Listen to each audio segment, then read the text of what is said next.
Welcome! You are listening to the weekly tip from basicboardgovernance.ca, and I am Debbie Peggerell.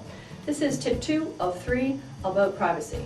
The first tip last week was about you identifying the confidential information that you have from any of your stakeholders. So the example I used then was, do you have birth dates of the members on your board? Do you have visa numbers? Do you have financial or medical information? So hopefully you've got a list of that now, everything you've got and whether or not it's confidential. So now you have to figure out who should have access to that information.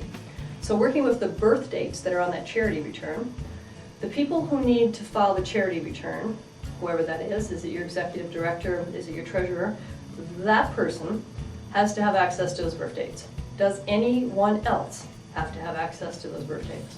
If the answer is no, then no one else should be able to get access to those birth dates, which means that the charity return has to be locked up under the control of that treasurer.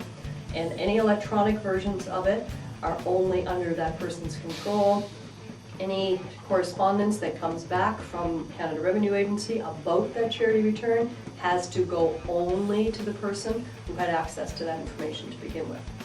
So as you look at your list of confidential information, you can figure out who should have access to it and make sure that you are able to restrict that access to just the people that should have that control.